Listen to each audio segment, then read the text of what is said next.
Iris said that you'd found somebody who stopped death and survived. Yes. And how do we do that? There are only two ways.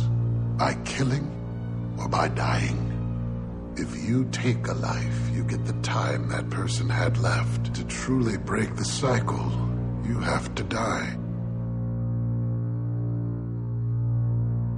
Welcome back to the High Horrors Podcast, where we review horror movies and horror franchises. I'm Mark. I'm Tuan. I'm Malia. And today we're reviewing Final Destination Bloodline, released in 2025. Screenplay by Guy Bissek and Laurie Evans Taylor. Directed by Zach Leposky and Adam Stein. Elion, can you give the people the plot summary? Plagued by a violent and reoccurring nightmare, a college student heads home to track down the one person who might be able to break the cycle of death and save her family from the grisly demise that inevitably awaits them all.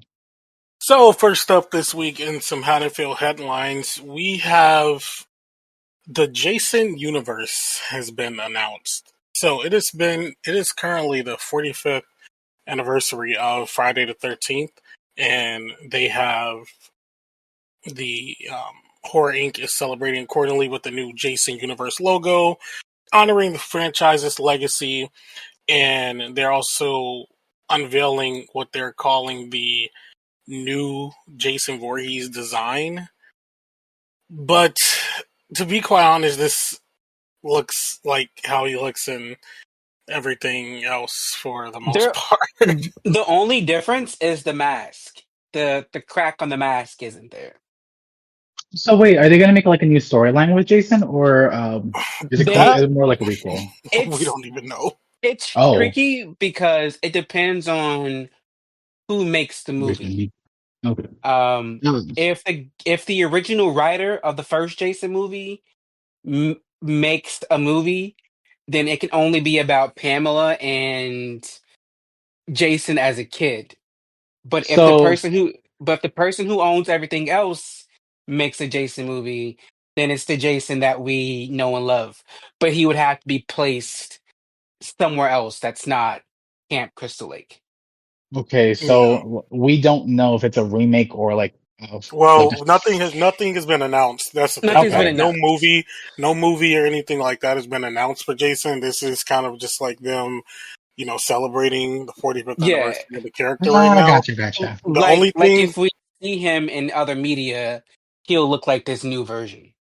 The only thing that is Friday the 13th related that is coming out is a show on Peacock called Crystal Lake. That will be a prequel series about his mother. Okay. And Linda Cardellini, or as many know her as Velma from the live action Scooby-Doo movies, she will be portraying Pamela Voorhees within this TV show. That is being produced by the original writer because the original writer only owns the rights to the very first Friday the 13th movie. So he owns Camp Crystal Lake, he owns Kid Jason, and he owns Pamela Voorhees. The other guy owns everything else. So the Jason that we know and love, the guy who's making the Camp Crystal Lake movie, the TV show, doesn't own the Jason that we know and love with the hockey mask. Okay, I don't know if we can preface this here or maybe just afterwards of the show. Like, can someone tell me why there's two storylines? Like, yes. I'm confused. I can.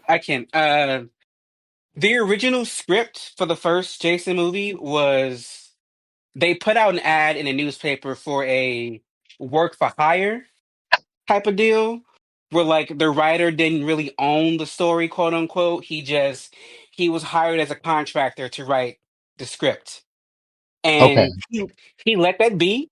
He left after the first movie. They made 3 or 4 sequels about adult Jason. And then the original director of the first movie came back and bought the rights. And then he made 4 or 5 more sequels. Okay, so one that's Camp Crystal Lake is from the original writer, right? Yep, he's from the original writer because he sued the director and was like, I should own Jason because I wrote that first movie. And then the courts decided to break it up. They told him hey, you wrote and created Camp Crystal Lake, you created Pamela Voorhees, you created that, you own that. Whatever's in the first Jason movie, you own that. And then from Jason 2 all the way to Jason 12, the other guy owns it. To low key, Gotcha. the other guy owns the important shit, while the writer only owns the first movie, which no one really gives a fuck about.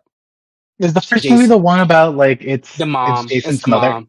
Yep, Oh, no one cares I thought about it that. was actually pretty good though. Well, Yeah, I but might have. like it don't got Jason with the hockey mask. That's what sells a movie. That's what sells a project, which is why I'm kind of Okay. 50-50 on the Camp Crystal Lake movie. Like, Oh, yeah, I okay. mean the TV show, like, yeah, I love Linda Cardellini down, you know. She my favorite Velma, she queen, she slay. You know, I You're the night loved her bitch. in the Avenger movies, but it don't Period. got Jason. It don't got the hockey mask. So like, Well, it's do not we her. She care? for a check. It's not her fault. Do we care about Camp Crystal Lake? Do we I care about Fair. mean, Mrs. Voorhees? I mean, I'm gonna watch it. Like I'll I'm not. watch it Like too. it's not something I'm pining for. But I'm also not pining for another Friday the 13th movie either because it's like, Oh, I Do you am. feel I am lying in wait. I need it. If we can get Michael and fucking Ghostface, we have the fucking hook killer from I Knew You Did Last Summer coming back. But we can't get Jason? wait, Come on. Ghostface and Michael Myers fought each other? I thought that was just no, Jason and Freddy he Krueger. talking about people that came. He talking about characters that got brought Oh, back. Yeah. okay. I was so confused for a second. I was like, wait, what? When was Oh this? man, I'm keeping that in. My bad. But yeah, I mean, like I'm not. I mean, I'm gonna watch it if something comes out. But it's not nothing I'm like I like need to be quite I'm not like honest. pining for a new like, oh yes, You'll, Camp you'll Crystal watch it Lake. just to see if it's good or not, but it's nothing like you're gonna be like, oh, I'm so excited for it. It's just like, oh, if I watch it, I'll Yeah, watch it. like if they they get it going and then it looks good from like the trailers, I'll be hyped at that point. But as of right now, if it was never to be another like Jason or Friday the 13th movie, I wouldn't feel any type of way about that. I would be in Fair enough. shambles. I'm still in shambles. It's been far too long since we had a good since just a Jason movie, and like I need him to come back. I need him and Freddy to be resurrected. Again, I'd if we rather can a have, new Nightmare on Elm Street than a new Friday the 13th. I want them both. I need Jason. I need Jason. If I had to pick between the Hook from I Know What You Did Last Summer and a Jason movie, give me Jason. I love Jennifer Love Hewitt, but I love Jason Voorhees more. You ain't even like the Jennifer '09 Love one. Hewitt, remember that's one. Okay, I hated that remake on principle, I but like I that. that But you're okay. You hated that remake, but you want another one. This girl, okay, but I hated the Rob Zombie remakes, but I was still hyped for Halloween 2018 because it was a return to form and not that BS Mm. that Rob Zombie gave us. So just give this me a return to form. y'all Mark is a walking contradiction. What? I You just hated noticed that? I hated a particular entry in the franchise. That doesn't mean that I don't believe the franchise still has legs. I The could have sworn a reboots, couple episodes ago you said you hated all reboots and remakes. I I feel do. like I I opened a hate can of them. worms. I hate reboots and remakes. But if you do a good thing and ignore that reboot and that remake and give me another paint by the numbers sequel, I'm down. There you go. Right. Okay. I can have it. Okay, I don't need this. Okay, but Child's Play. I hated that Child's Play remake. It was horrible. The But what remake? the Child's Play remake, I hated it. It was horrible. But Is the TV show I one? I No, it was enjoyed a the TV remake in show. like Oh, Yeah, they had a 2019 whole or remake. I 2018. hated that. oh, But I enjoyed the TV show. But that one particular entry could have been left in the draft or like shredded. Well, okay. also with the new look of Jason, there's also talk that they're gonna bring back the game, Oh, I which hope so. I really loved the game, but I what was it love like? the game. They lost the rights for it or something like that. It's the same lawsuit. The lawsuit that had the right to be split up is also what Oh, caused the game to be shut down. It it was all the was same thing. good. And it was still running for a long time, but The servers shut down New Year's Eve 2024. Yeah, Oh, my but money back. they think they're talking about bringing it back, Jason Universe, and they're getting with some new partnership to try to get the game back. They having like some talks with the licensing. Actually, question, Torn, what the fuck is Jason Universe? Because I feel like I'm just now hearing this a lot. This is all 'Cause new I to didn't. me. This was never something that was put out before today. So Jason Universe is a 'Cause whole new fucking thing that just popped up like 2 weeks ago because that's the vibe I'm getting. They have No, a yeah, website and everything. yeah, like that is very new. Like it's like at the beginning of this month that was a thing. Wow. Okay.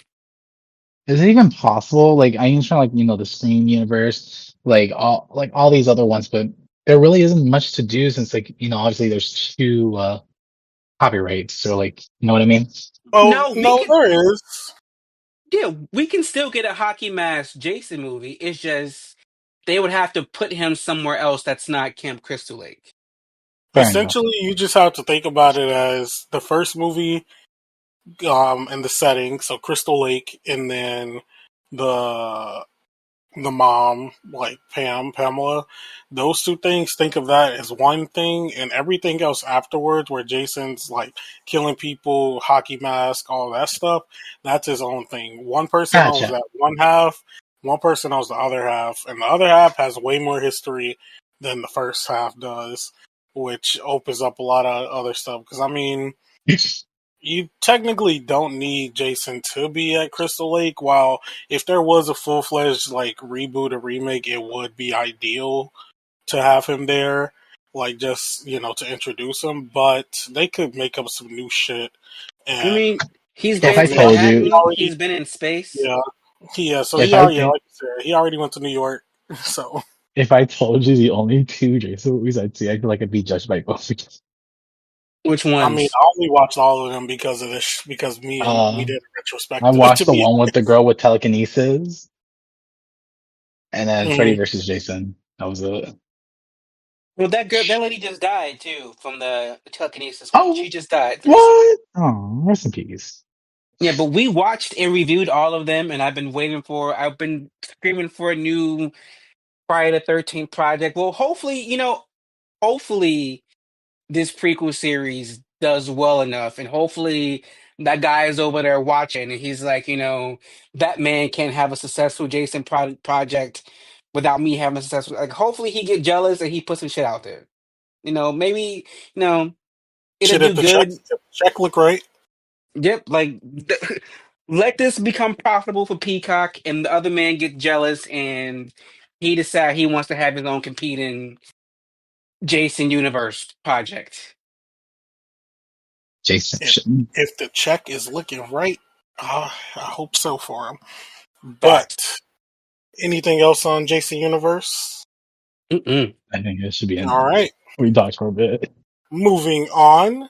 This week we had the first official trailer for It's Welcome to Derry, which will be a TV show released on now HBO Max. Girl, um, that's a horror movie all in itself. What? So, Welcome to Derry will kick off its own story in 1962, in the time leading up to the events of It Chapter 1, which was the movie released in 2017. And from there, if the first season goes well, the planned second and third seasons will jump back in time into their own distinct decades. The second season will jump back in time to 1935, while the planned third season will take place in 1908. So, this is a fully fledged prequel series regarding, Pennywise, Derry, the town in general. We do know that the, um, why am I forgetting? Bill Skarsgård will be reprising his role as Pennywise from the movies and the TV show. Yay! Don't know how much he will be seen in the show, but he will be reprising. Have you guys seen this trailer Not yet. for Welcome to Derry? And Not yet. or are you guys just I fans of the two newer movies and excited for this project. I Uh, enjoyed. I actually I just finished watching the trailer because I figured we were going to talk about it. I enjoyed the two new movies. I like that they took a different spin on it and they gave us two separate movies without having the conflicting back and forth. Because I love that original miniseries, but I got so sick of the whiplashing of like going back and forth in time. So like them giving us two movies, the two separate time periods, I enjoyed it. Hmm. I don't think I needed a prequel, but the show looks interesting. They definitely I look like it's they got not. that good HBO money. It does. Somebody at HBO got to be having it because child. But I don't know. I'll watch the first couple episodes and see how I feel about it because the trailer didn't really persuade me one way or another. Yeah, I'm interested to see how it's going to turn out. I'm definitely feel like I'm going to check it out. Especially, I know that um, I believe the director of the movie did a couple episodes as well. Um, so it'll kind of. I feel like whether just for like the trailer, it kind of feels like it's having the same like visual language as the movies did. So I'm kind of with it. I'm not like excited, but I'm interested to see where it goes. It could definitely be one of those things where I start watching it and I'm like I start getting heavily invested into it. So yeah, I think it'll be good. I'll probably give it let a couple episodes air, see what the social media chatter is, and then go from there. Elion, were you into the It movies, the recent ones that came out, or the previous uh, one? so it did take me a while to watch it just because I did have a fear of clowns when I was a kid. So I did watch the old one and I did watch the new one. Um, I really liked it, but I don't know if it should be a TV show. Maybe it could, maybe watching the show, it might change my mind, but it just doesn't, I don't know. It feels like it's kind of done with, in my opinion. Because, like, are we getting. If it was. I'm about to contradict myself because I do this every single time. If it was a prequel about it itself, I would be intrigued. But I know I would also be very upset that they're giving me too much info. But all this movie is just throwing us back in time to watch him terrorize the town like previously. It's like it's not doing anything different. So I'm not too intrigued. Like you're just taking the similar plot of the movie and you're putting it in TV form and you're throwing us back in time again. Um, Well, we don't know just yet. it could be good to see True. like the backstory of Pennywise, like like a more in-depth version instead of like, just looking at the past like a flashback. So it might have more information, like go into greater detail. Yeah, I think it might have some of what you're wanting, Mark, while also being a little bit more as well. So I'm Yeah, I'm I kind guess. of I'm interested to see what it's gonna kind of bring us. Um, but anything else regarding it? No. All right, moving along. So this one is one that you guys may not know about, but I wanted to bring it up because it's actually something that I read. Like it's based off a book. So Jay Duplass joins Jessica Chastain in Rob Savage's Incidents Around the House. So, Incidents Around the House is a like a horror book or horror novel that recently got sold. Rights got sold, and now it's becoming a movie. And essentially, the story centers on 8-year-old Bella, who lives in a house strained by her parents' troubled marriage, only to see her life further upended by a sinister entity that she calls Other Mommy. When this malevolent presence emerges from her closet asking, "Can I go inside your heart?" Bella refuses, but soon other mommy's manifestations become increasingly aggressive, threatening the safety of Bella's family. So this was actually a really good book, and like the POV that it was told from, and I really didn't even know that this was getting a movie adaptation. But honestly, when I was reading it, after I finished reading it, I was like, damn, I could definitely see this being the movie. So it does kind of make sense now that it is. And it will be directed by Rob Savage, who he's only done like two other movies of note.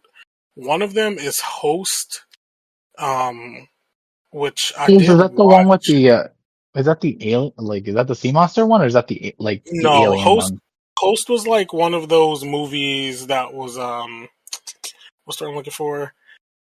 It was like it's like what's that movie called? Unfriended. Kind of like one of those movies that like takes place on the screen, like all on the screen. Oh, And yes, yes, yes. It's the one where it was like they're in COVID. yeah, they were in lockdown and they tried to do like a seance during a Seance Zoom and call. Yeah. the girl faked the death of a friend and they opened the door to an see. Yes, yes. Yeah, and he also directed the Boogeyman, which that came out a couple years ago. It was kind of I think I saw that one in theaters. Like it wasn't nothing to write home about. It was just fine. But I'm interested in seeing how they go about this movie, just because the book is really good and um, just one of those things that came up, and I was like, oh, I didn't even know that this was happening, but excited. Um, if you guys use Audible, I would definitely suggest giving it a listen because that's how I checked it out. Would it be on Spotify by any chance? It might be. I know they're doing more audiobooks now on there. Um, but the only reason I recommend the Audible is because I always get their free trial. Get out. Every time I go to cancel Audible, they're like, "Wait, don't go. We'll give you 6 months for $2." And I'm like, "Well, it's Say only less. $2, so say less." And I still get my free book every month. So I'm Yeah, gonna stick around for it. you're Um, so irritating. which brings a question. Wait, Mark, do you read any like horror books or listen to them Audible? I'm currently just doing Stephen King at the moment. Okay, are Same. you going through like all of them? Yeah, there's Okay, so many though. you'll be here a while. There's there's so many. I I'll don't get know if back I to can. you in like 2 years. Two shit. Yeah, a couple of decades because there's so Well, many. shit, that's if you listening to it. If you reading them, that's even longer. At least listening, you could be passive and like Yeah. do something else. But yeah, if you reading them, yeah, good luck to you. That book that Stephen King has, The Dome, is so long. Oh, Under the Dome. All his Yeah. yeah, all his books are long and they all have like horrible. Like I'm on like the fourth book now. And 4 books in, I'm not excited for the ending because my man's cannot wrap up a story worth shit, and it's starting to piss me off. Stephen King has a lot of books, but not. I feel like the movies do better than the books itself Yeah, but see, he hates most of the movies though. because they do better than his books. He hates any movie that doesn't directly like adapts his book word for word, scene by scene. Because the book ain't good. Tell me that. Like he hates The Shining. I'm like, you hate Oscar winning The Shining But he loved because they Doctor didn't make. Sleep. He hates The Shining so much he made a miniseries for it, What? which was which was critically and commercially panned. This is true. I did not know that. So bad. Right. So Oh, moving along, and this will get us into our discussion. We'll be kind of bypassing a bit of the facts and info, but Final Destination Bloodlines has slaughtered a franchise record for the series with a $102 million opening this past weekend for the new movie. This is by far the biggest opening for the series, and currently it is number one at the box office, which is a crazy sentence to say. Just to give a little detail into how big this opening is for the movie, the first Final Destination had a $10 million domestic opening. Final Destination 2, a $16.2 million opening domestically. 3 had a $20.21 million domestic opening. The Final Destination, or Final Destination 4, had a $27.4 million domestic opening. 5 had an $18 million opening. Bloodlines had a $51 million domestic opening within the US.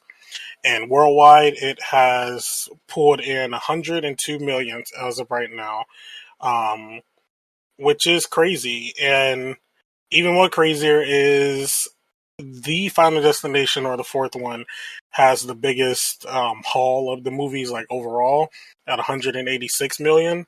And it looks like this movie is definitely gonna like burst past that and probably become the new record holder for the series. So, Rats. what do we think of that? That's crazy. Mark, were you expecting that? Not really. But I'm no, it's a surprise because like I know that last one made a lot of money, but it's been so long, It's been like, what, and 14 years now? yeah, Mm-hmm. and people still have the bad taste in their mouth from the fourth one. So I No. don't know. That's surprising. I'm shocked and very very very excited. Okay, Yeah, okay. it's pretty interesting, and I guess, we could kind of segue this into our discussion of the movie. One thing I would say that's been pretty interesting seeing about this movie is just the general reception of it. And I was reading a lot on, online, just, Twitter, other things about, um, people wondering like how this one is being so big online, because even after last week when we were talking about the early reviews and all that stuff and the Rotten Tomatoes score, it's still holding on. Right now it's at the Rotten Tomatoes score is at a 92 Oh, off of wow. 168 reviews for critics, and it's around an 80, I think that says 86, so it's around, no, 89 for the audience score. So it's being very positively reviewed on both sides, which is crazy for Final Destination. But with that, one thing that a lot of people were mentioning, which makes sense when you think about it, is the just in general, like in that time frame, like early 2000s and even 2010s, how harsh critics were to just horror movies in general, and how a lot of us, or millennials and older Gen Z and even some younger who grew up on these movies are now like the newer critics. So like they're more into or accepting of one horror, but also this franchise because they kind of grew up with it and they liked it. And that wasn't even something I was thinking about when going over this. So that was just an interesting little tidbit to kind of toss in there. Would you all kind of agree that might be the case? No, Definitely. 100%. I just felt like, just like you said, like we did grow up on these films, and we are basically the new critics. It's more of the fact that just like you said, I think horror even now, like I want to say like mid 2010s, has becoming more accepting prior than before. So Mhm. that's why I could say like it's favoring more. And I think just because we grew up in an era where horror was more accepting, we can see what's good and what's bad compared to like during a time where it's like it wasn't as good per se. Yeah. No, I agree. What would you say about that, Mark? I feel like I love a sequel. I don't like remakes or reboots. Just give me more episodes in the franchise. It's my take. You know what? But Fair. repeat your question. Why am I bad? Well, in general, like, what would you kind of agree with that sentiment of kind of like the reviewers being more kind to one horror in general, but also this franchise because of differences in the audiences now, and like one how horror is treated nowadays, in addition No, to a no. lot of new reviewers. I think that's false. I feel actually, you know what? It's kind of right because reading like old reviews from like when we do our older movies from like the 2000s and stuff, Mhm. we're reading reviews from people who are fresh off the high and the low of the 90s like horror resurgence. So they were there for Scream and for Scream 2 and I Know What You Did, and then they saw all the slew of horrible imitations. So for them, when they were going to review and talk about horror movies, it was like, ugh, another like sexed up teen horror movie. Oh my god, House of Wax. Oh my, just pretty faces with dumb actors who are gonna get killed. So their reviews were tainted. We're people like us. We're coming into like reviewing horror movies, but we've been getting a slew of good horror movies and have positive things to say about them. So I do think that like okay, people are getting better reviews because the movies are better. I can't give a. I don't care how much I love horror. If the movie ain't good, the review ain't gonna be good. Like, do I think this movie is just getting good reviews because fans love the franchise and because horror is cool again? No, because you can ask any Final Destination fan what they think about Final Destination Part Four, and they gonna tell you what they fucking hate it and how horrible it is. But I That feel like review you was also, shit. but you also have to. But I feel like if you think about it that way, you got to bring up the other movies as well, Yeah, I mean, what? because Yeah, this one we got to think this is sitting at a 92 average over like well not almost kind of sort of we're close to 200 reviews. That's crazy when you think about the rest of the franchise, and I don't think. yeah. But okay, this is the first movie in this franchise in 14 years. You know how many people? And this is what is this a PG-13 movie? I forgot.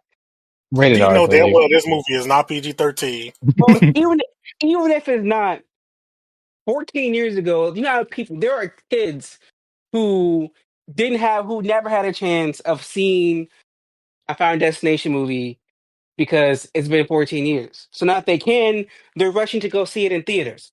Now everyone has all these different review apps and stuff. People are able to review it in real time. So I don't think it's because of horror is cool. I just think there are more people like the franchise has built up a hype over the last 14 years. This is the first one in 14 years. People are sharing their excitement. So it's driving up the reviews. It's driving up the positivity. I think it's just this movie came out at the right time and it had an audience waiting for it. But not just an audience Like waiting for it. You also have to understand that even like like there's more than just one generation watching this. Yes, I it feel had like you're. it has the original fans, and then plus there's new fans that it's gathered along the way. So I don't know. I feel like you're. I feel like you're agreeing with what I'm saying, but it's like a different way of getting there. Like Yeah, I I get am. what you're saying. I'm not saying like horror is cool now. I'm saying back then, I get what you're It's being saying. more Like about accepted. I said about like the certain movies that were coming out at the time, but there were still good horror movies coming out in that Yeah, time frame. But they weren't. it But they was weren't given a lot of like horror movies a shot, or they were seeing it as the lower genre. yes, because it And wasn't cool to admit that you liked horror movies, so you weren't gonna go publicly and eh, say, "I'm gonna give this a Just five because it star or a wasn't four cool, it was star." just more of like I don't people think were that's. just more. I don't think that's it. I feel like it's. I I think feel that's like what it's it was. more of a. I I think feel like it's more No, age thing because we have to think I, about the types of people who were being the reviewers though at the time. That's why I mentioned like the the audiences now and the reviewers now are a little more More different than accepting. what was then. Yeah, And you like had a bunch of baby boomers and Gen Xers who were reviewing these movies that they really weren't good. They were coming from, oh, we saw a bunch of slasher movies. We watched slasher sequels every fucking year in the 80s, and we're sick of the glossy, Yeah, you also have CW to, style you horror also movies. have So to I feel like like they acknowledge. but Go ahead. coming from each movie in the franchise being like a 60 and under to this one being a 90, like you gotta admit that's a big jump. I mean, it is, but I don't think that's something that should be like. I don't know. I think this movie deserved that big jump. Like it did something different. It brought the franchise back after a 14-year hiatus, one of the That longest hiatus. I'm not disagreeing there. I'm just saying that It came out during a climate where horror movies are they're Accepting. busting right now. Horror movies are Um, busting right now. They are getting nominated for Academy Awards. People are gladly taking horror roles. Horror's on TV. It's on streaming. It's in the theaters. So yes, horror is currently the it girl. She's in her moment right now, and this movie is benefiting from that. but enough of those people. What do we think? Elian, what were your thoughts on Final Destination Bloodlines? I'm gonna be sincerely honest. I was hoping for a longer duration film. I enjoyed the storyline, like I loved the story, You wanted but it to be longer? I felt like, look, I felt like the opening of the film was really good. I felt like it was a good pace. But afterwards, when we get to what's her name, Stephanie, when she ends the vision, I felt like she was really trying, like the way that the film was being paced afterwards. It was a little rushed. That's why I was hoping maybe if it was a longer duration, so it Rush? could be paced fine. Yes, I don't think it. I feel like it was like rushed. I know. I never thought it was rushed. I thought the pacing was perfect because I feel like sometimes these movies drag after the premonition no, that's to do perfectly fine. all. I But I get feel you like on this. that I one. feel like we're just There's going movie? like. Really? Hmm. I I didn't think felt like this it was was. rushed. Yeah, The I reason didn't why feel that at all. I personally felt like it was a little rushed just because like this girl, like literally she goes on literally after like the whole premonition, it goes straight to her, like trying to talk to her friends, like, I see my grandma Iris, X, Y, and Z. Then she goes home to talk about with her dad, and then strictly goes to her family, and the family's already like becoming emotional about the whole thing. Like it was just so quick paced on that section, just trying to get to the point of it. I wish there was a little bit more build up. I'm not saying it was like fully fast paced. I was just saying like there were sections of the film where it was just like, oh no. Like I felt like there could have been more there could have been more of an execution or of a build up to be said. It's to be There were fair. some executions, all right.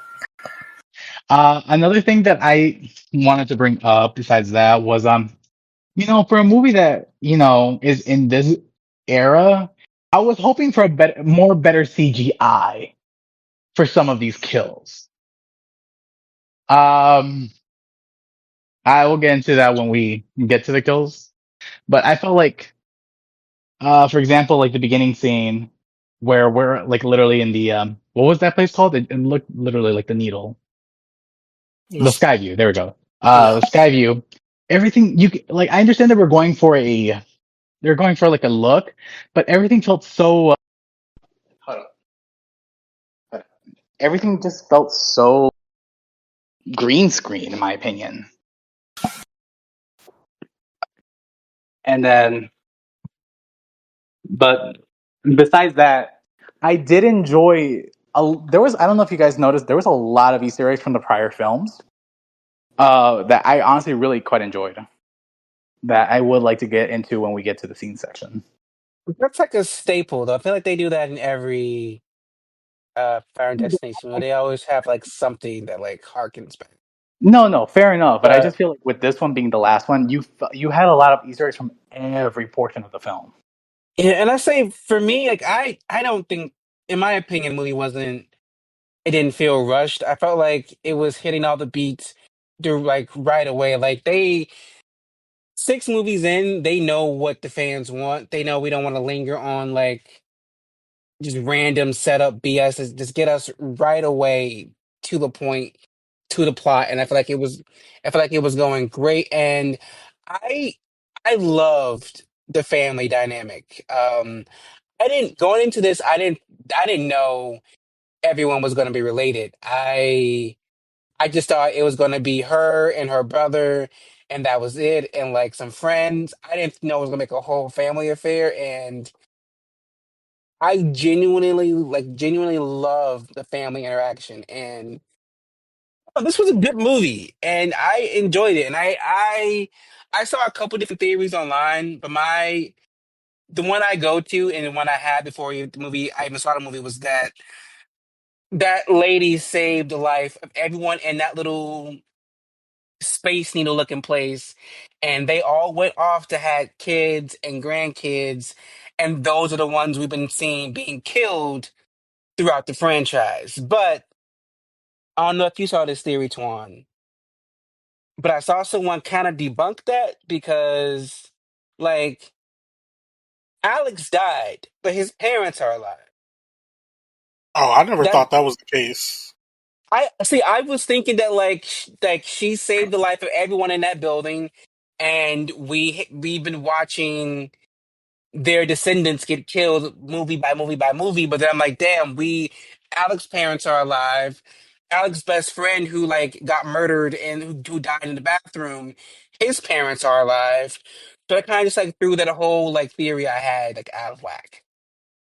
Yeah, I thought before the movie came out, I was thinking something along those lines, but once we got closer to it and I was reading about it before watching it, I was like, yeah, that wouldn't make sense. Um, for that wouldn't make sense for our characters. It was just a different death timeline. Mm. But Yeah, that makes more sense. Oh, I'll and let I you finish your enjoyed take. seeing, but I enjoyed seeing Tony Todd, and I loved that we got a full story for Bloodsworth. I wasn't expecting that, and I enjoyed that, getting to see his origins, and I'll talk about more about that when we get to the scene section. But like, I actually genuinely like, I enjoyed this movie, and it was Right. funny. Like, and the because Tawana and I saw it together, and we were laughing so hard at this movie.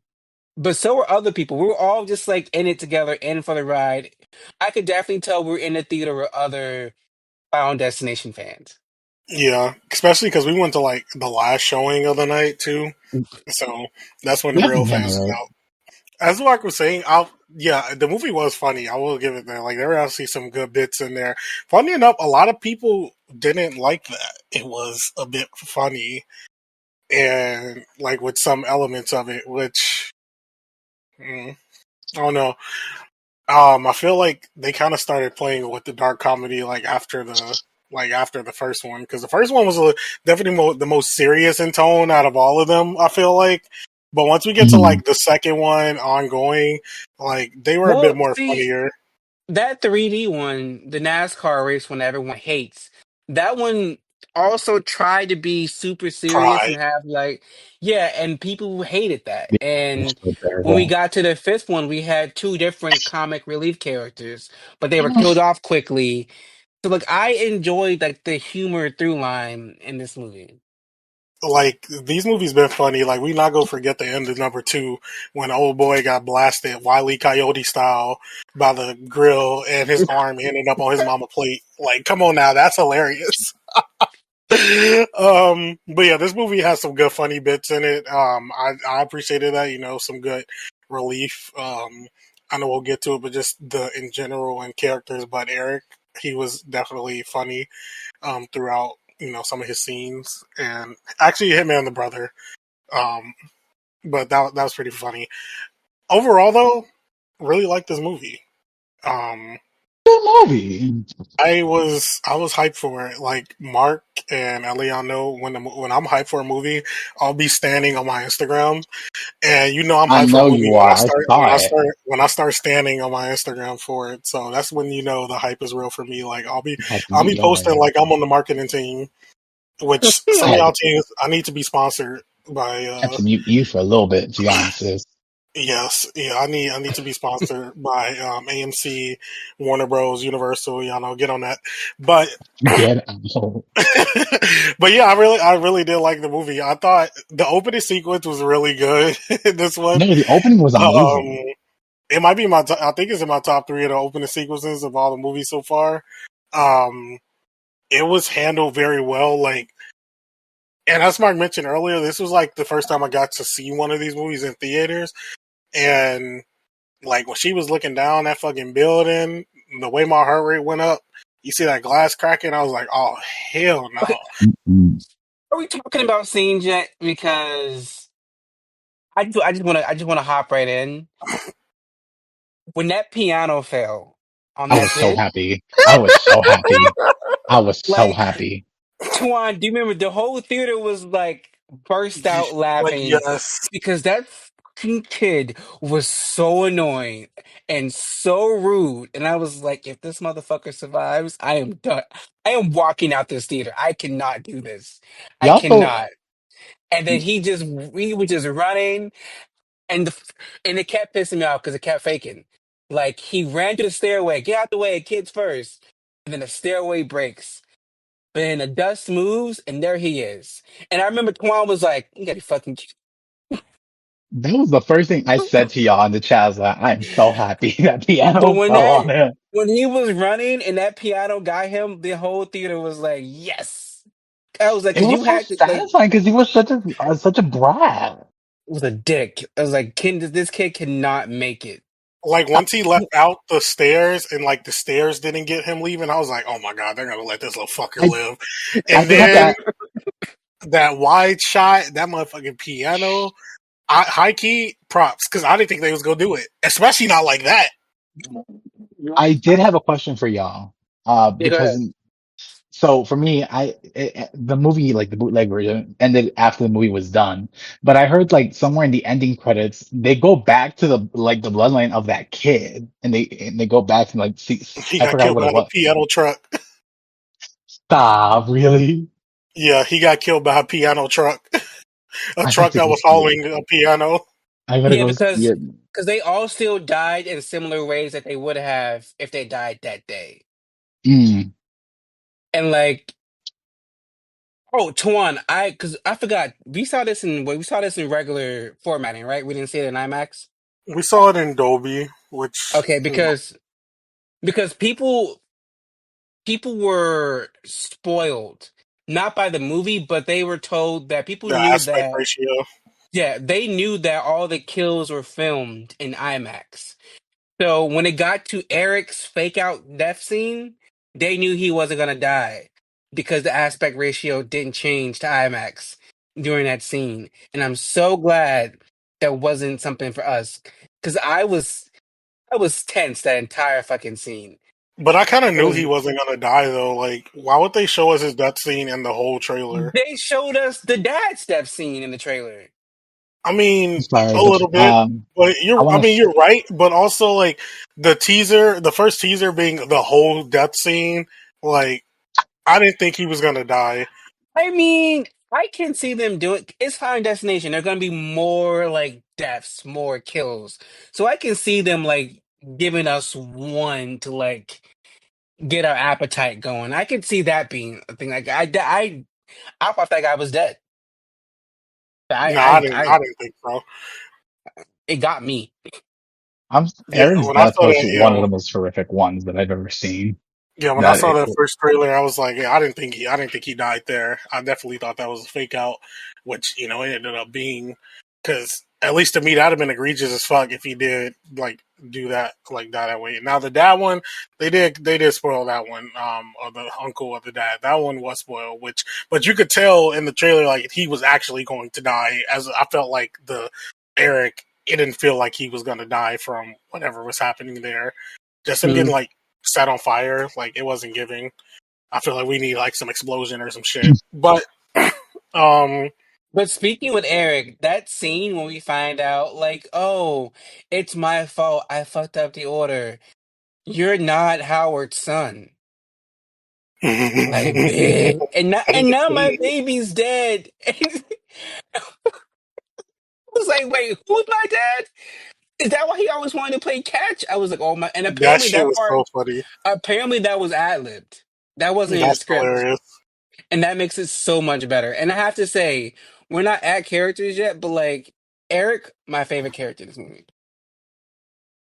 No, yeah, that was actually funny as fuck. That scene got me. Um, if we're just talking scenes that aren't kills, We're we doing were both. okay. Well, I'll kind of come back to the kills, but we mentioned earlier, but Tony Todd's like scene that he had that was a really good scene. I'm glad he got to have his moment there. Everybody who's seen the movie talks about his like particular scene there, and then we also found out like just from the directors and stuff that he kind of ad-libbed that ending part about They um, told him they actually went to him and they told him just say what you want to say at the end. mm, And like also like they were going to like write him out because he Oh, was so sick, but then he was like by the way, rest in peace to the corresponding actor. he was corresponding with them and saying like, no, I can do this. Don't write me out. Just put me where you can. And I'm so glad that they did because like this is Tony Todd's one of his 1-2 punches. Like hmm he's been in a lot of movies, but like he's known for Candyman and Final Destination. He's been in 5 of them. Yep. The only one I he want to wasn't in was 4, which is why it's so cursed. which says a lot.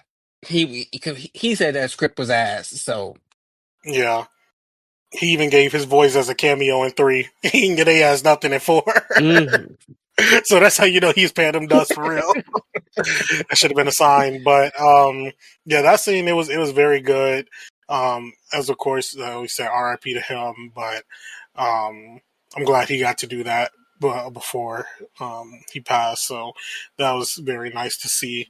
Um, moving on, I guess in general, I just want to go into the opening. I know we kind of talked about it a bit, but the opening was crazy. Like that. I think the wildest kill in the opening had to be that guy who was trying to get in the elevator. And it like like fucking fell on him and Oh yes, he got bisected. Like, yo, what the fuck? good because he pushed that lady out the way. No, because like, why was he trying to do that? Like, bro.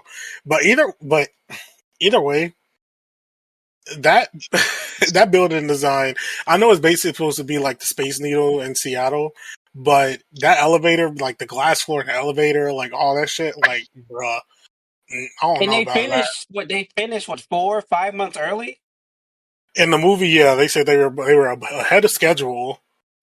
I was like, you got me to go back and like finish this shit. Yeah, like y'all could do assessments for the next 6 months. Like, what the hell? What the hell you talking about? Y'all finish this? Mm-mm. Honestly, I believe it too because they were bypassing a lot of shit in the 50s and 60s. So that makes Hmm. that honestly fits the time frame if we're being honest. But um, yeah, that was a really good opening scene. Um, just the floor giving out under them, that was crazy. The fucking penny. All of this happened because that little fucker throwing that damn penny. I can't believe it. Like A only in Final penny, Destination could a penny cause someone's death like that. a penny. That man told him, "Don't take money out at the wishing well, kid. It's It's bad bad luck. luck." Fucking kid. And he took that damn penny and threw it off. And then the penny got its get back, which we'll get to. The penny came back for revenge. Okay, but talking about the kills, I want to go to like my favorite kill, and that's the MRI machine because it was just going so bad. Like I felt so bad because Eric was doing everything he could to save his brother. He was really trying, but then that fucking MRI machine, and first the nose ring went, then the earrings went. Once the nipple rings went, I was like, no, he got a dick piercing. And then his dick just ripped off, and then it just kept going, and then he got impaled. And then I saw online, Tuan, that you know how he had the skull tattoo, and how like the little Yeah, wheelchair thing, like the it was poster. he was paying homage to the poster, and I was like, hey, that was kind of cool, but we don't need to remember Final Destination 4. You don't gotta do that. You don't need that. Let it go. Yeah, that was a crazy kill because it was like you knew something was gonna happen. Like, well, obviously we know something was gonna happen. It's Final Destination, Hmm. but we didn't think it was gonna happen to him. We thought our the other brother, our boy, was about to like get it in that scene. I was like, I didn't like. They really made it seem like Eric is about to be safe. They gave us that cushion that he was about to be safe because of what happened earlier already, or we think you might have skipped him. That's that kind of thing. So we kind of thought like, okay, what is going to happen to Bobby? But when he got it, and then the fucking door opens and that spring came back out, because like you kind of that's what I thought. I don't know why I thought the fucking spring was gonna go through the door or some shit. Like I don't know what was gonna happen That's with the actually what I spring. thought. I don't know what was gonna happen with the spring, but once that door opened, I was like, oh, it's about to be over. But I didn't think it was gonna get him in the head. Like, Poor man, Bobby. poor fucking Bobby. Like you just put the fucking EpiPen in and boom. Elion, you are muted right now, by the way. Just in case. No, no. You guys were talking Okay, and I was doing something. I was just making sure. But yeah, poor Bobby on that one. That was that was crazy. But you know who else got it? Fucking Julia in that garbage truck. Honestly, I was so happy they got rid of her. I was like, Julia has to go. Please, let's get rid of Julia. Please, please, please, please.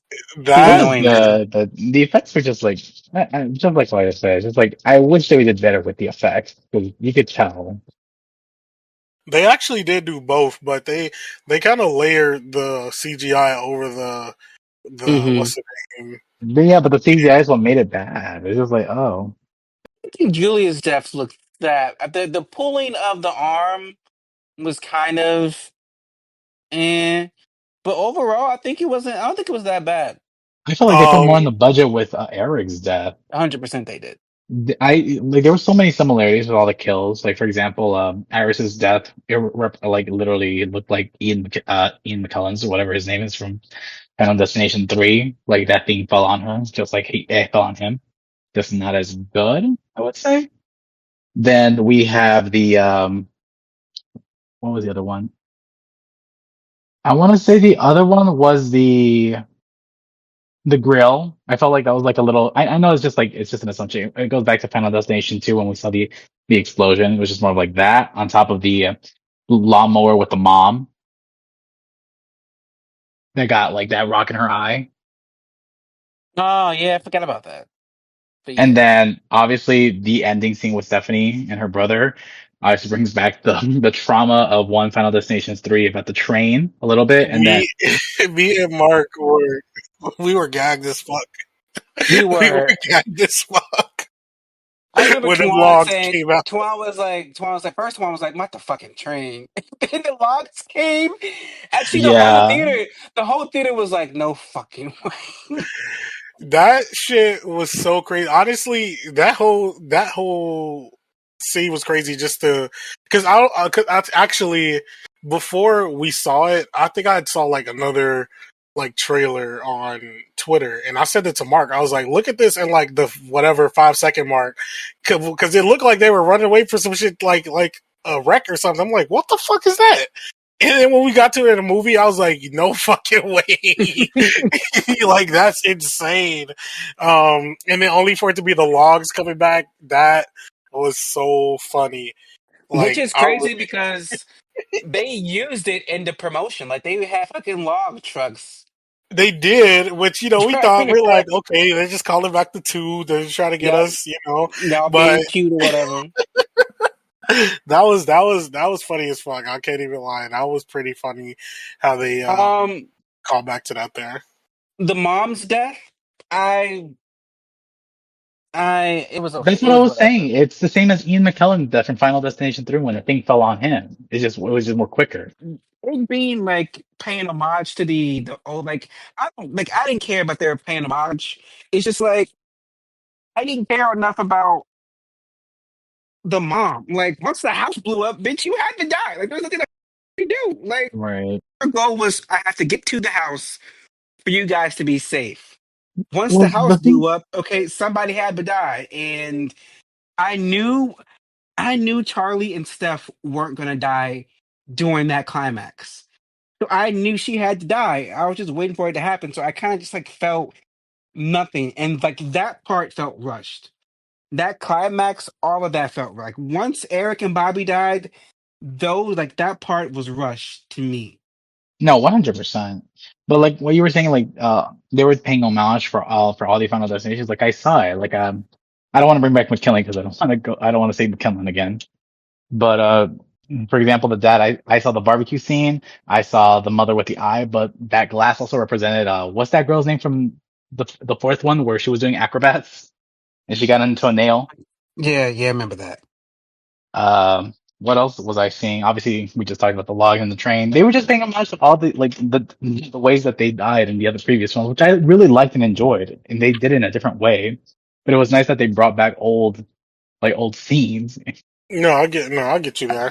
Um, yeah, there was definitely a lot of good callbacks and stuff. And one, they had to do the fan service as every fucking movie does that comes back after a long hiatus because we need the fans, and we also got to prep the newbies for what's to come.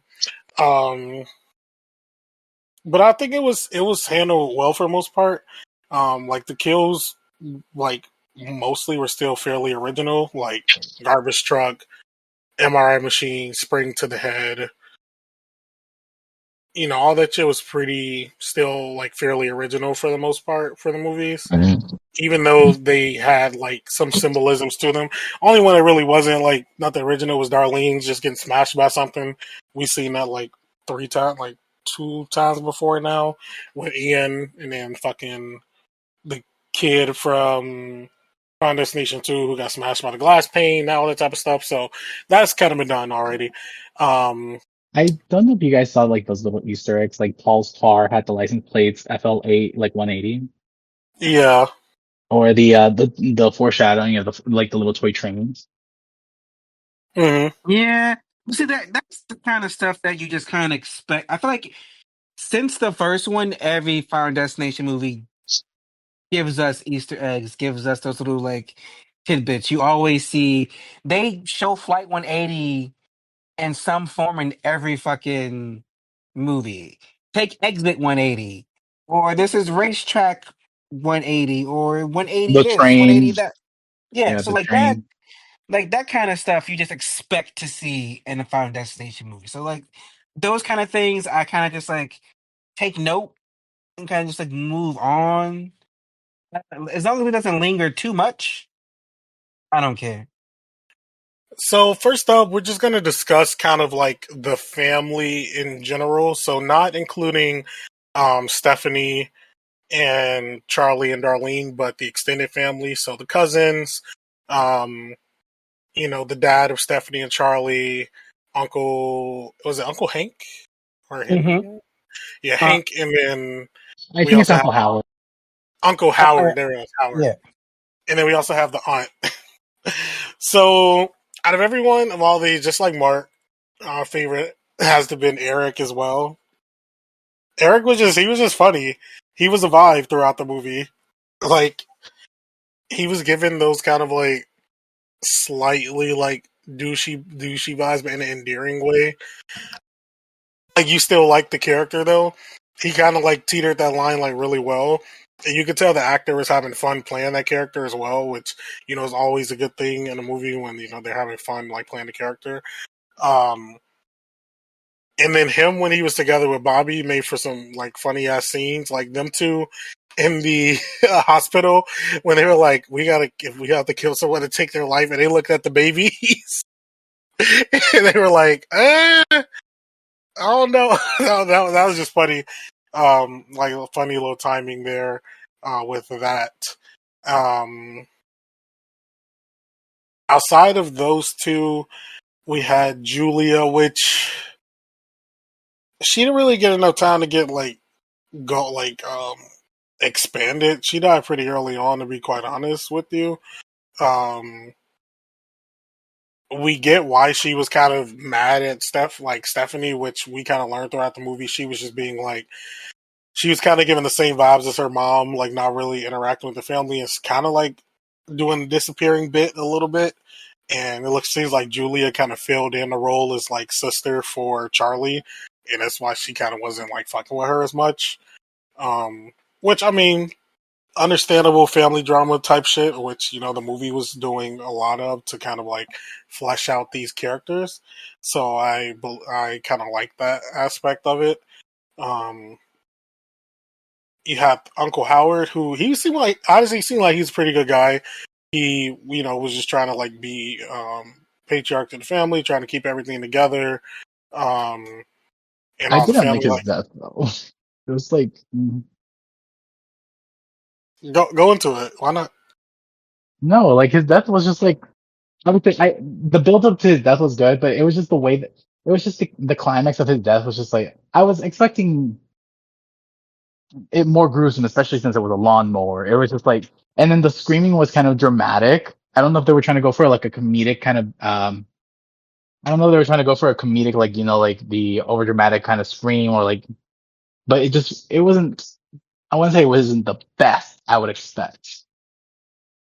Shit, I feel like the screen was warranted. If that's like, imagine that was No, your no, it uncle. was their expression towards it. It was just like, it didn't seem so real. It just looked like, I don't know how to explain it. It was just more of like, it felt like, like a gag. I don't know if I felt the same way about that. Same. But for Um, me, I enjoyed the cousins. I enjoyed the family. We didn't talk about Uncle Howard's death scene a lot, but like that build up with the tension with the ice, with the glass and the ice and the trampoline, like that was all crazy. Um, and for the short time we had with Howard, I liked him. I liked He's such a him. Like sweetheart. he was trying to protect the family from his mom because he thought that she was crazy, and she also like mentally fucked up his sister. And like he was so happy to see his sister back, and when she came to the party, and based off just first looks, I was getting ready to just like completely hate Eric. But from the moment he said, "Hey, do those have peanuts?" Trying to kill my fucking brother, I was like, "Oh, I might like him." And then like the more we saw of Eric, the more I enjoyed him. I enjoyed Bobby. The whole like, "Oh, Eric, you didn't die because you're not of the same bloodline. You're somebody else's kid." Like that was insane and that was funny. And actually, the only person in the entire family that I didn't gel with was Julia. I was like, I I didn't want to see Bobby die. I didn't want to see Eric die. Julia, I was like, girl, Julia gave yeah, Julia Roberts, to be fair. Like the bitchiness that she has. she kind of did. And I didn't connect with Julia. I liked everyone else but Julia. And I think the the sibling duos that we saw in this movie say like that is the movie. Like seeing Charlie and Steph, seeing Bobby and Eric, and it's like, but also watching Eric is like, okay, he just saw his sister die, so of course he's gonna do everything he can to keep his brother from dying. And he tried so hard. He made a lot of mistakes, but at least he was fucking trying. You know, he actively tried to save his brother, and he kept looking out for his brother. Like, let me disinfect the truck because you just made peanut butter cookies in this truck, bitch. Like, are you dumb? You can't be in here. I enjoy them, and I'm so mad about the entire family. The entire branch of the family is gone. Eric could have made it. I was hoping he was going to be the lone one. He was just like he was overall. He's like honestly, he's the favorite. He seems to be the fan favorite, given the consensus online and everything as well too. Just general fan favorite out of everybody. I think Bobby might be a close second up, like follow up for everyone. Julia does seem to be more so at the bottom. But also she kind of got killed off too early to really care about any development for her. To be quite honest, and she was like when we first met her, she was giving hater vibes, and then we kind of found out why. But nothing was able to give us to redeem her. And then she was just so anti everything that Steph was bringing up, which understandable given that her father just died, and you're like someone's coming to you with this shit. So I'm understanding as to why she would be that way. Like cousin hasn't been around. You're basically playing pseudo sister to your other cousin, and when Steph is not around, and she isn't like being in contact with the family, and then now you came back, grandma died, dad died, and you're telling us we're about to die. That is a lot of shit to do. It has been like 2 days since Steph came back. So Yep. I get where she was coming from. We just didn't have enough time to like get any redemption from her in that time frame. So understandably so, why she would be at the bottom, because she was just giving like she's just giving like bitchy vibes and like so understandable. I forget. Well, I'm Brenda. Why did I think that was Jennifer Coolidge multiple times throughout the movie? Yes, Why does I she look kind of like got her? Why she was kind of giving Jennifer Coolidge, and I was like, when I first saw her, I was like, is that? And then she started talking. I was like, no, that's not her. And also the dad of Stephanie and Charlie, that he was not with the shits at all. He was not fucking with any of it. He was Yeah, he like, was low key pissed. I'm like, how many people have to die before you to understand what's happening around here? I guess he said my name Bennett, and I ain't in it because he sure didn't die. He's like, you know what? I'm gonna just leave it be. It's between them and death at that point. Pretty And look at much. him, he's still alive. His wife and Um, his children, his in-laws, all dead. I do kind of wish at the end we got like some sort of overhead view to see what the fuck happened with everybody else when that train started coming. Like, Mm-hmm. did everybody in those houses just die? Because it looked like the fucking houses got demolished too. It had to be something. Yeah, they guys have to die too. Moving on though, we have Charlie and Steph's mom, Darlene, who came back into the picture after Iris was killed.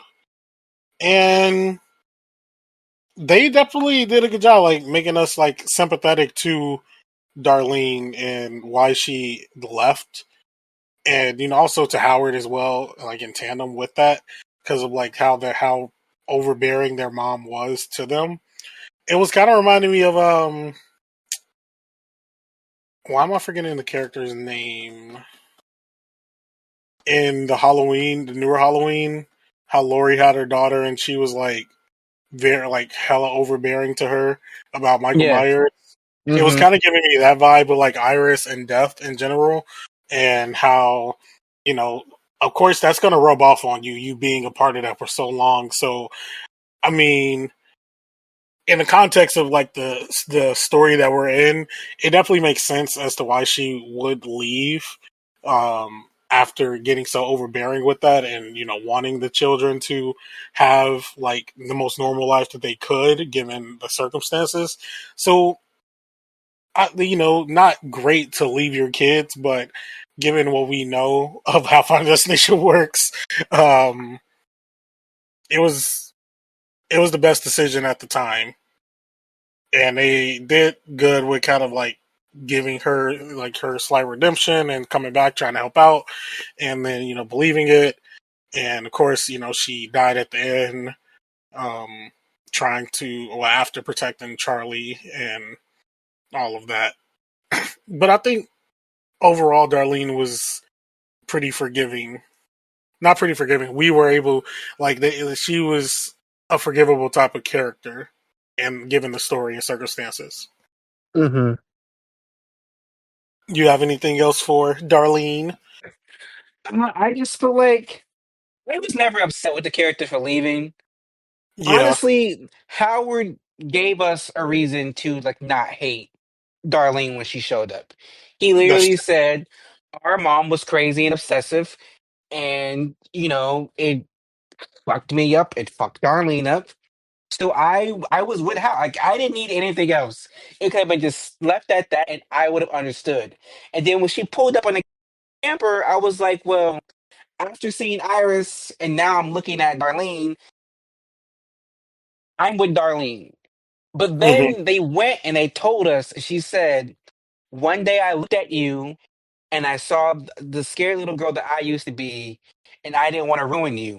I was like, I'm sold. I'm on Darlene's side. You did what you supposed to do, girl. Yeah, You ain't no, say that was fuck them completely kids. fair. You say she didn't say fuck these kids. She said I had to leave so I don't fuck up these kids. There's a difference.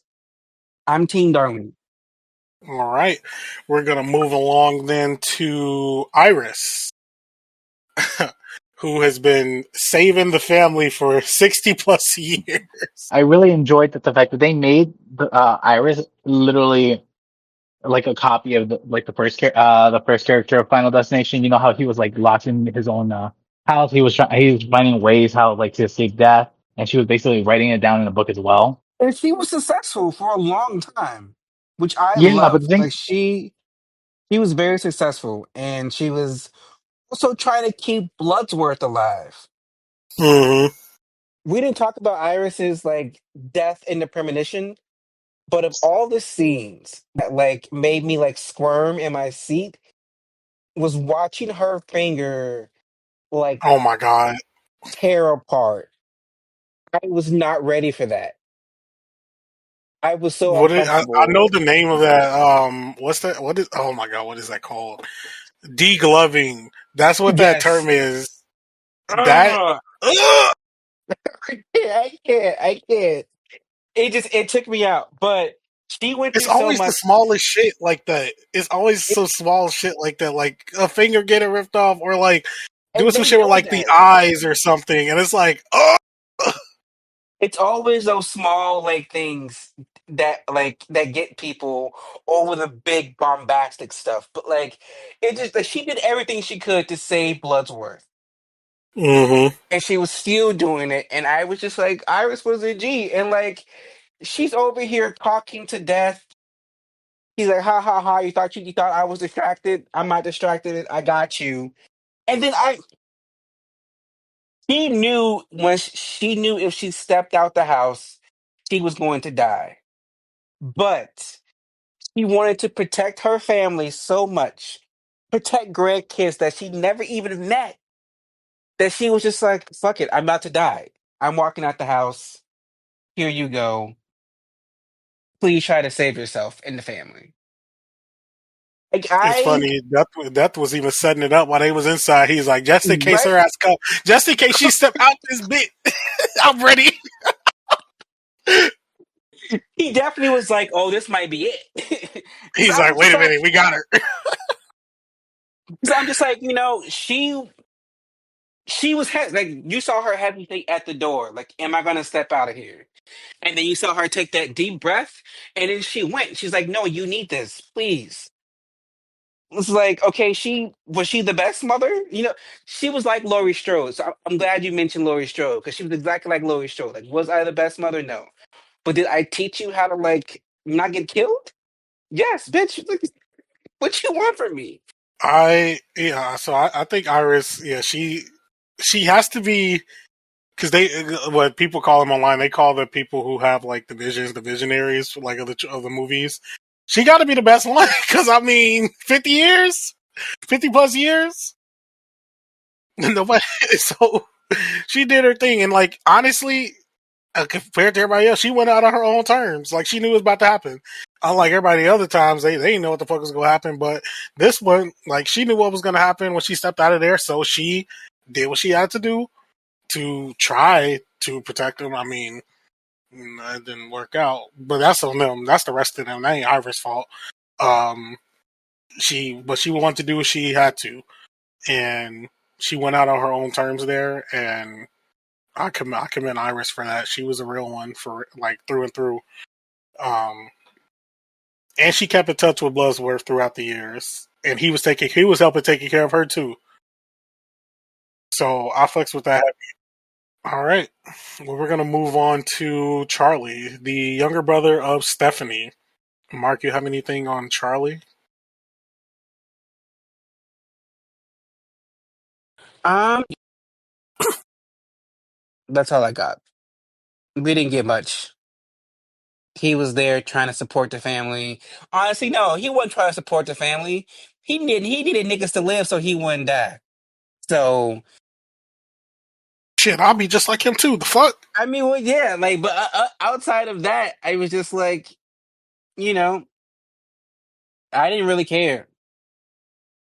As someone Elion? who went, as someone who like went away to school, it's like, okay, yes, the family's back home. I should be communicating with the family, but baby, I'm out on my own for the first time. I'm trying to balance being an adult and going to school.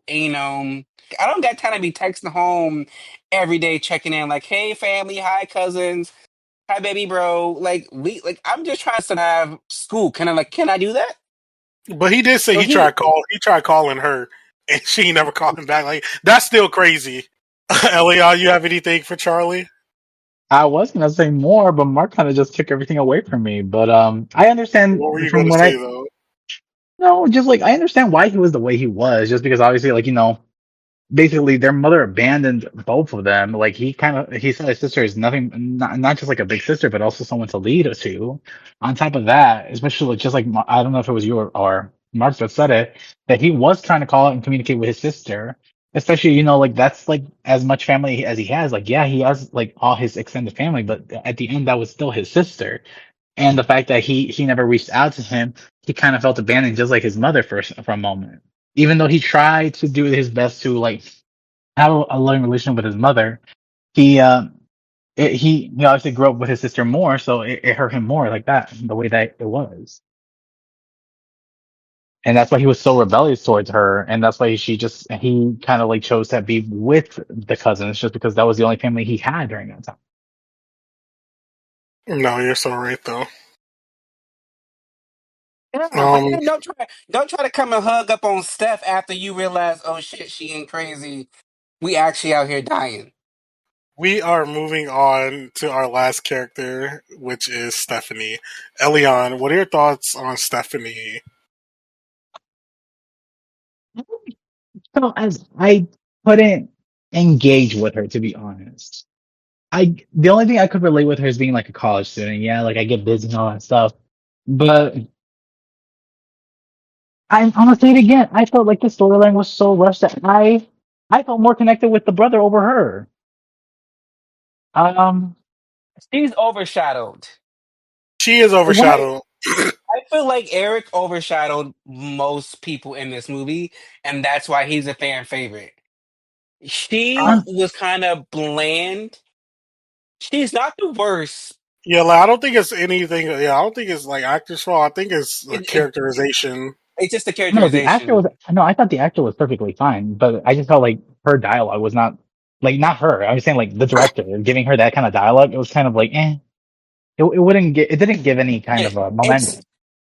it's not the acting ability. It's definitely the character and the characterization. And Yes. it's just and like the actor who played Eric just had a lot more charisma, and he kind of just stole the show. That like you forget that we're following Stephanie. Now she's not the worst premonition holder we've had in the franchise, but but she's she's not not the the best. best.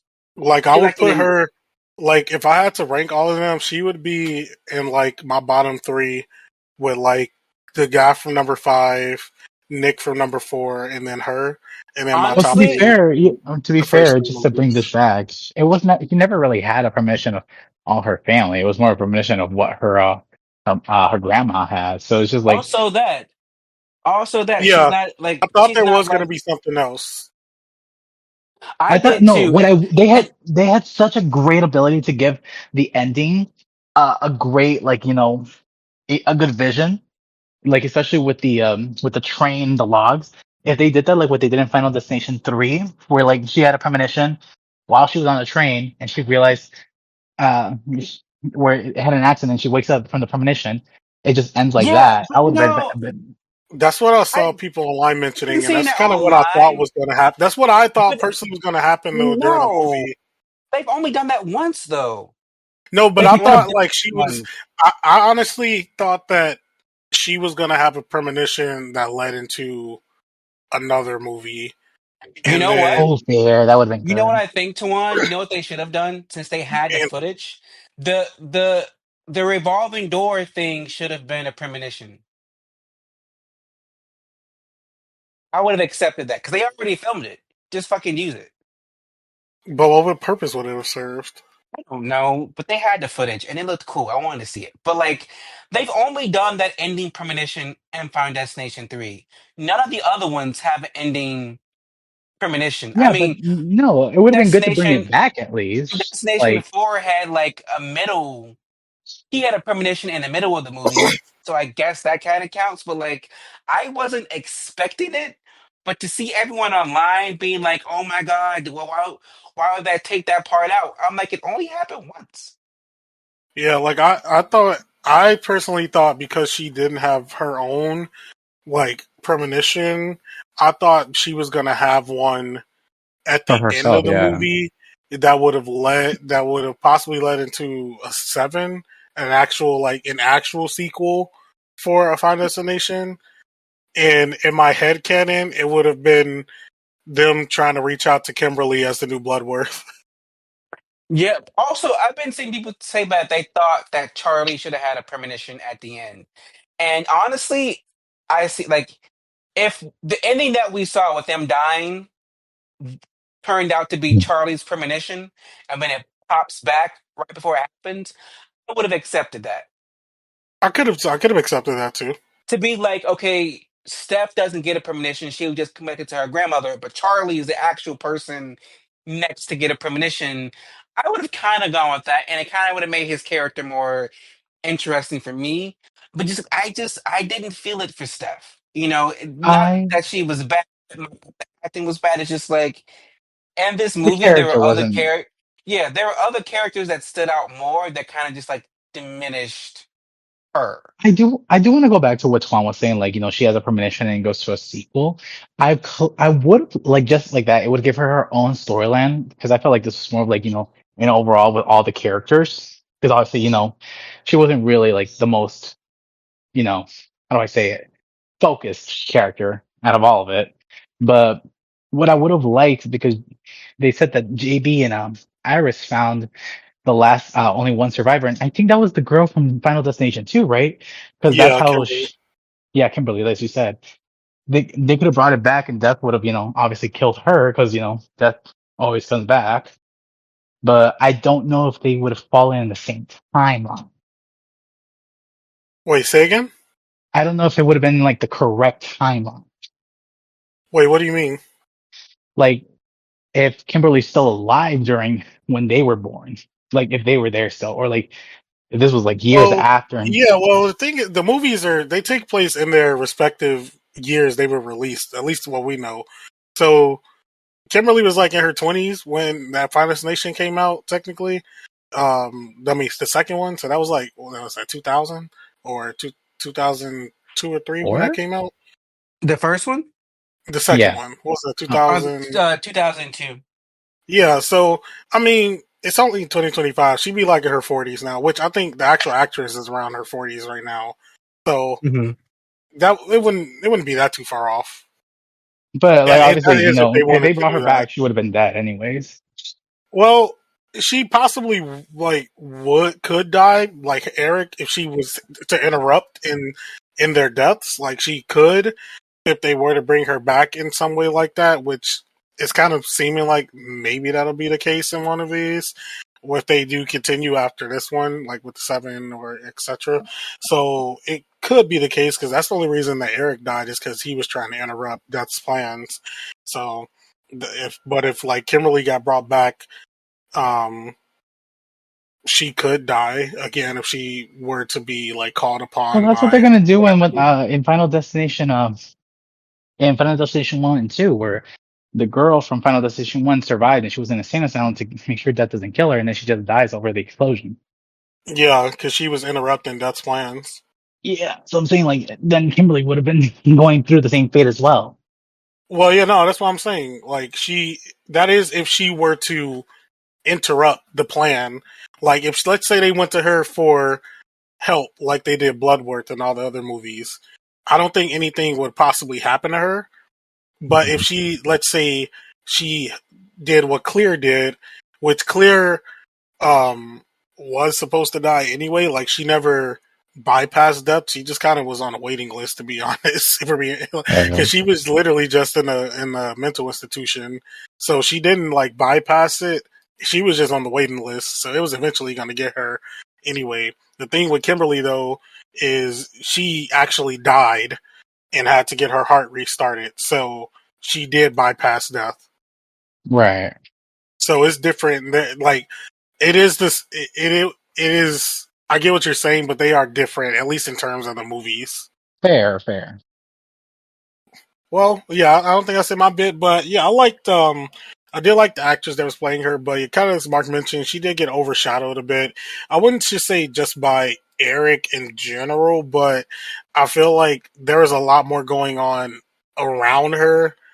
Once, even though she kind of introduced what was happening, I feel like the happenings were happening around her than with her for a bit. Um, but the actress did do a good job with what was given to her throughout the movie. Um, and lastly, we have JB, or Bloodsworth as we know him throughout the movies, and his unfortunately last appearance due to the passing of Tony Todd. Um, it was, as you mentioned earlier, it was just nice to see the character, and as Mark mentioned, to know that they tied him into the story, and basically throughout this whole movie, while yes, Iris was protecting like her family in like the Bloodlines thing, she was also mainly protecting him. Like that was in the premonition. That was her one thing, is she wanted to make sure that he was protected, and she followed through with that because he would have been the last one to die in the timeline of events from that. And he, he survived all this time, and he was able to help other people along the way. So I just think it was a good send off for the character, and I don't think nothing else nothing else could have came from what we got with this character in this one. So I think we got the good ending for what character would have happened, because he mentioned in there that his character had cancer just as he did in real life. So um, he said that his time was going to be up soon anyway. Yeah, Um, I love Bloodsworth. He's been in 4 out of 5. 5 out of, wait, how many movies is this? 6, He's right? been five. He's been, yeah, 5 out of 6. Like He's been in five four out of four six. physically, but only And by voice in the third one. and he didn't do shit in the fourth one, which, like you said earlier, should have been a sign because he didn't come back for that one. But I always love the Bloodsworth appearances. Always love when he pops in with his like creepy voice, gives the advice, and then like leaves the scene. So honestly, I feel dumb, but I didn't put two and two together that he was that fucking kid. I don't know why I didn't think that. And then when it was all revealed, I was like, "Oh shit, that was the kid." It didn't click for me at first. I do want to say I had seen pictures and stuff of him like on set, so I knew how sick he looked. But then seeing him on screen, I just felt so bad and so sad. Like, and then that speech he gave at the end. I'm just glad that we got Bloodsworth this time around because, like, it's Final Destination. You expect to have at least one Bloodsworth cameo. Yep. It sucks he won't he if like goes further he won't be there. Um but I'm glad he was able to give his character a send off. So moving on to our behind the scenes and interesting facts and information. As mentioned earlier, the budget for Final Destination Bloodlines was 50 million, and the current box office is sitting at 116.9 million as of this episode, which is May 21st. So, one interesting fact that we do have for you all is there was a death from the movie that was cut. Yeah, involving a revolving door. The original plot was that Darlene was killed by the revolving door at the hospital. Then Stephanie and Charlie would go to Iris's cabin. Stephanie went in and locked the door from the inside while Charlie screamed outside. This was like Step tactically accepting that she would live a life like Iris to preserve her life and at the same time her brother's. But then that idea was replaced because if the movie ended like that, there would be no climax and kind of lackluster. And that's why Darlene survived in the hospital and they had to reshoot the last half of the movie. In Well, then addition, no wonder it was so fucking fast. in the previous films of the franchise, the producers tried to schedule the filming of a character's death scene on the actor's last day of filming. During the making of this film, most of the actors had to film their death scenes on their very first day. And T.L. Briones joined the movie and is known for playing Devon Sawa's son on Chucky. Sawa is best known for starring in the original Final Destination movie. So kind of a little comeback on that. And during the pre-production stage of the movie, A.J. Cook, otherwise known as Kimberly Corman from Final Destination 2, was considered to return in Final Destination Bloodlines. But we do know that her character was mentioned in the movie as still being alive, so there is a chance that she could return in further sequels if they bring her back. In previous versions of the Final Destination Bloodlines script, before it was just called Final Destination Bloodlines and was just known as Final Destination 6, the original script involved a plot line involving first responders. So EMTs, firefighters, that sort of thing. It was first brought up around COVID time, so it kind of makes sense why that was, the focal point, given all things that would have went wrong. And the major disaster that I remember it being was a tunnel collapse, and it would have been them, escaping death throughout the movie. So I'm kind of interested to see what that would have looked like. I'm sure at the time, that's that I can see why they would have greenlit that at the time, given everything happening with like all the first responders, and they were at the focal point of everything at that point. So it kind of makes sense why that was, and also the movie in that time frame was only going to be direct to HBO Max. So just like Evil Dead Rise, this movie got pushed up from HBO Max to be a fully theatrical release. And Warner Bros. Gave this movie the marketing push, baby, because it was everywhere. And lastly, as mentioned earlier, critics' reactions. The film currently is sitting at a 92% on Rotten Tomatoes with an 89% audience score. But, as Mark says, enough about them. What about us? Mark, do you cash or pass Final Destination Bloodlines? I cash. This is a good movie. It brought life to a franchise that's been dead for 14 years. I mean, the franchise ended on a high and it returned on a high. And I don't know. I just think this was a fresh, interesting take, making all the survivors family, putting real stakes into it. Um, Like Elion has been saying this entire time, some of the CGI was a little wonky, but it didn't take away from the good acting, the the decent script, the tense moments. So it's a cash for me. I enjoyed it. And Elion recast your passing Final Station Bloodlines. So I will cash this. Just like Mark said, I did have a little issue with the CGI, but I really did enjoy the story. The one thing I will say is that this, as much as I'm glad that they didn't make this into like a full 3D movie because it would have been terrible if it was. I like the script. I like the opening. I loved the storyline. The one thing I was really like kind of skeptical about was like when it came out with the title Bloodlines, and I was trying to figure out like how are they like why is Dev attacking a certain family, and then they actually revealed how it was happening.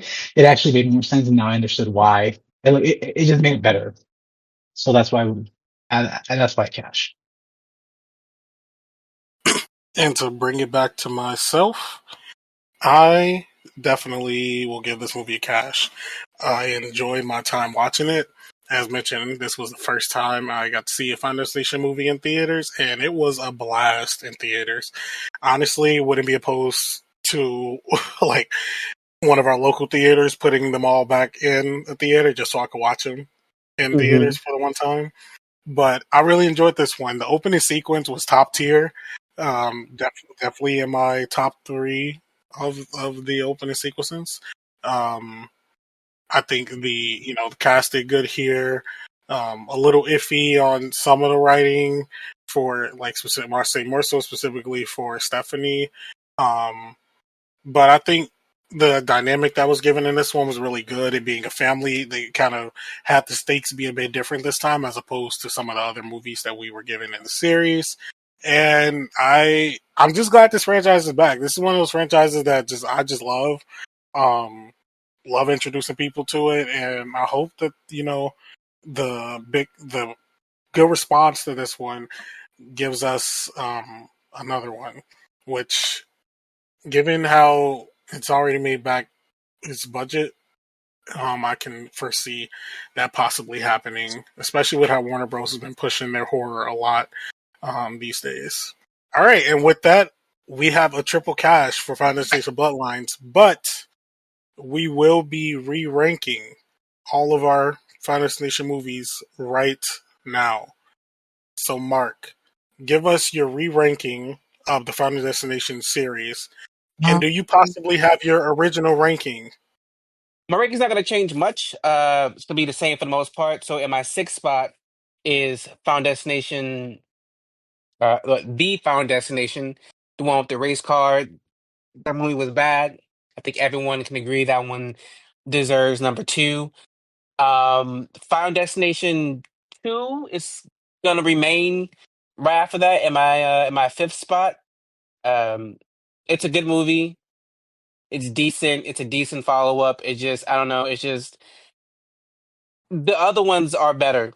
It's all I can really say. And I'm gonna put in my fourth spot.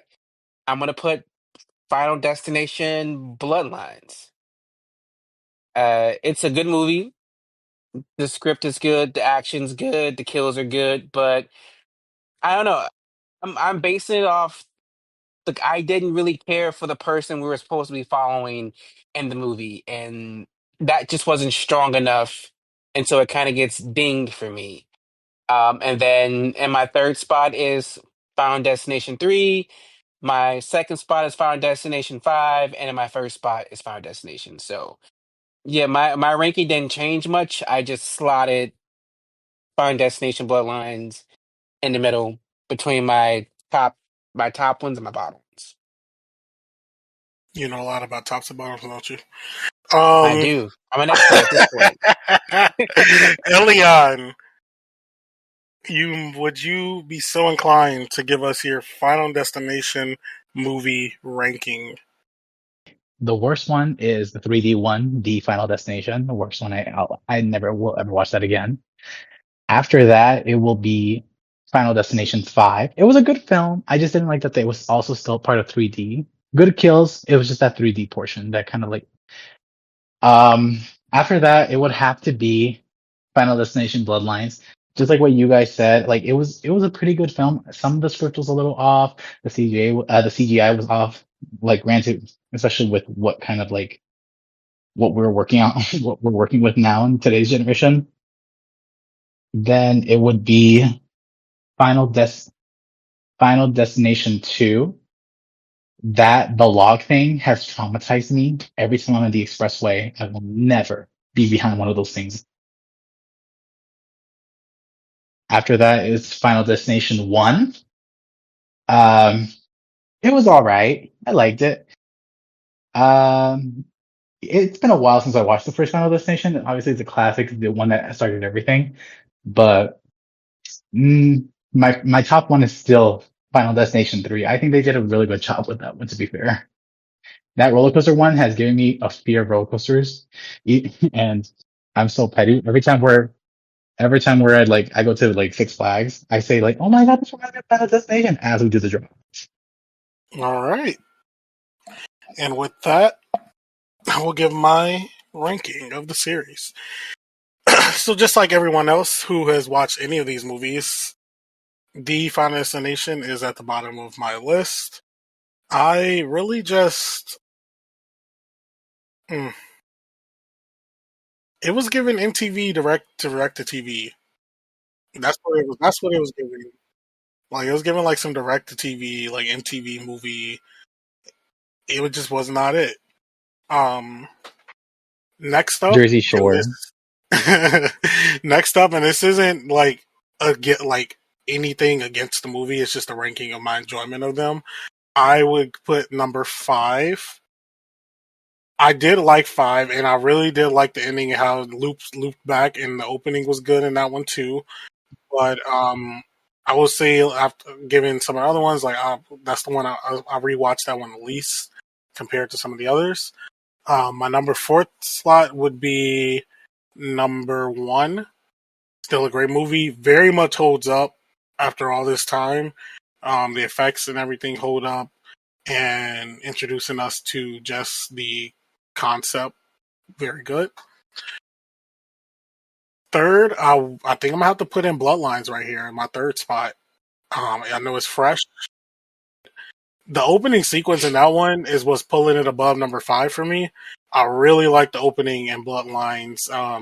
It was like way more anxiety inducing than I felt like the 5th one was, and just in conception of the tower collapse and all that, and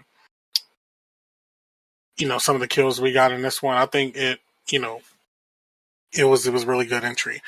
Number 2, we'll go to Final Destination 2. Great kills throughout that whole movie.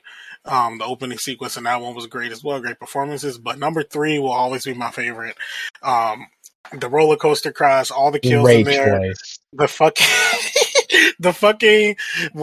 fucking tanning beds match cutting to the fucking the coffins. Like that shit gets me every time. Like that The movie. stapling scene. Oh Yes, my that god. movie was great. Love Final Destination 3. Mary Elizabeth Winstead, you will always be famous in my house. And with our rankings done, we have closed the chapter for now on Final Destination until something else is announced, which hopefully will be soon, given the positive reception of this one. I feel like Warner Bros. Is definitely going to take advantage of all this good, like marketing, reception, money's coming in to let us know of a newer one. As long as it's actually going to come out. I don't want no fucking Saw 11 shit where they announce a movie and this shit ain't coming out. Thank you all for listening. Next week, we will be covering Trap by M. Night Shyamalan. And that is it for now. Thank you all for listening, and good night.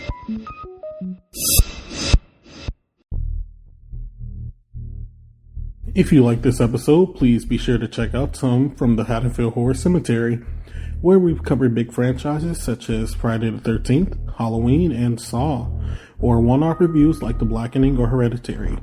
You can follow Haddonfield Horrors on Instagram and TikTok, where the host posts updates and mini reviews. Full episodes are available on several podcasting platforms, including Spotify, as well as YouTube.